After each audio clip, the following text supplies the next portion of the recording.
Wonder Woman is a thoroughly enjoyable film. It's got great action, some genuinely brilliant acting, and memorable music. I could pretty much leave it at that if I felt like it, but I'll go into a little more depth.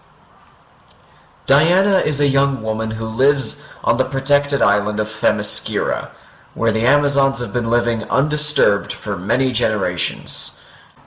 As you'd expect, Diana grows up from a stubborn young girl into a young woman who's determined to take on all the evil in the world. One day, a plane crashes through the barrier into the island's zone, as it were. The pilot is a handsome guy named Steve who's being chased by a number of German soldiers. The Amazons and the Germans clash in a tense battle, after which Steve is forced to reveal that he's a spy working for the Triple Entente. He comes from 1918, and the Great War seems to mean the end of civilization. According to Steve, a high-ranking German officer named Ludendorff has teamed up with Dr. Isabelle Moreau, and they're secretly preparing a dangerous new weapon while the peace talks have begun. For Diana, this is a clear sign that Ares, the god of war, is working his magic on mankind in disguise. And so Diana arms herself with the weapons she knows will defeat Ares and help Steve get back to the war. This movie is one of the best origin stories that have yet been made for superhero movies. Diana has spent thousands of years growing up on legends and fables about war and evil and the fears that Ares will return.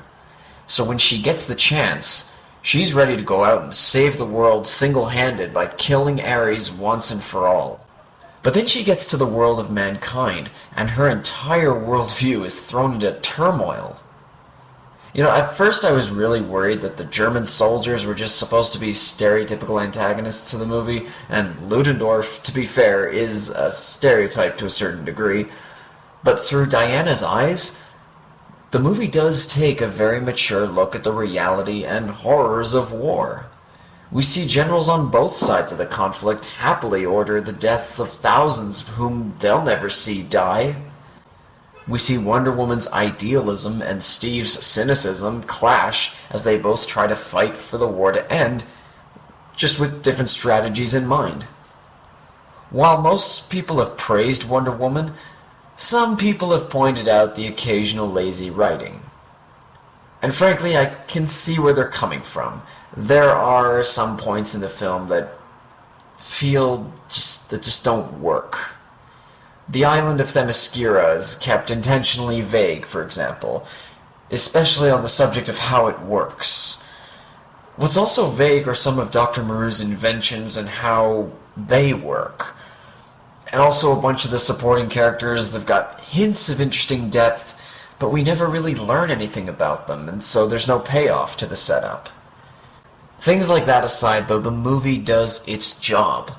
We get really intense action scenes, cool music, a story that works well for the most part, and some really good performances.